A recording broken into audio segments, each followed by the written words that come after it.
In this video, I'm going to show you how to open Pro Tools and how to create a new session or find other sessions to open. Now, I'm using a MacBook Pro. You may be using a Windows computer. The process might look a little different at the beginning, but it's all the same thing. If I were using a Windows computer, I would go to the Start menu over here and go to Programs and locate Pro Tools, and then I would drag it down into my shortcuts. In a Mac, I have my dock with my shortcuts here, and I'm just going to open Pro Tools.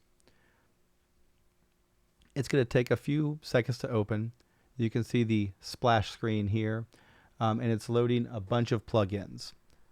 When you install Pro Tools for the first time and you open it for the first time, there may be additional windows to go through, especially if your computer has enhanced security features, like if you're using an Apple computer with OS Catalina, and it's going to ask you if you want to allow Pro Tools to use your microphone.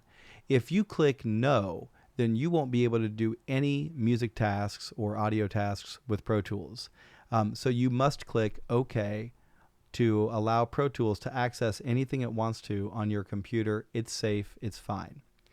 When Pro Tools opens, the dashboard pops up. If you don't want the dashboard to pop up, you can just click this box, and then the next time you open, the dashboard won't pop up, but I'm going to keep it open.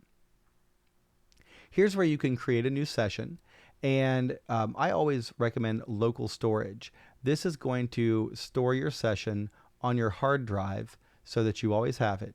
If you do cloud collaboration, you're going to, number one, need to sign into your Avid account through the Avid Link program that is installed when you install Pro Tools. And then you're limited to a certain number of projects and I think 1 gigabyte of space. It's not very much.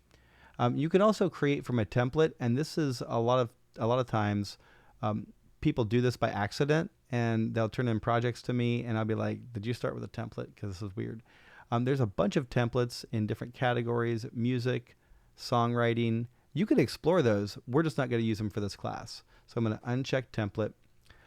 You need to give your project a name right away, so you should be a little bit thoughtful. So I'm going to be thoughtful, and I'm going to call this new session demo, because that's exactly what it is. And I'm going to put today's date, which happens to be August 21st, 2020. And then I'm going to look down here.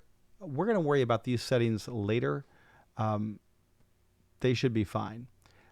And then prompt for location if you want it to ask you where you want it to save every time. Otherwise, you can click this button, location. I can see it's going to my desktop. Please be aware of where you're saving your files. It'll save you a lot of headaches. And I'm going to hit create. And this new edit window pops up. It's blank.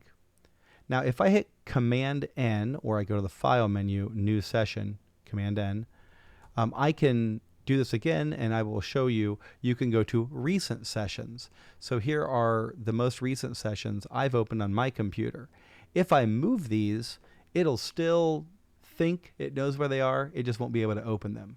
So try not to move your sessions, or if you do, you're just going to have to open them manually, which is no big deal.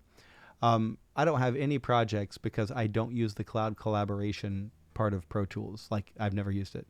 So that's just what you can do. You can also go to File, Open Project, or Open Session.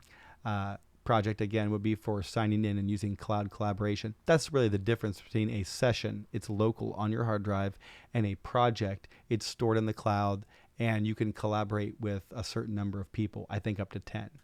So we're going to open a session, or I can hit Command-O, and then navigate to another PTX file and open that.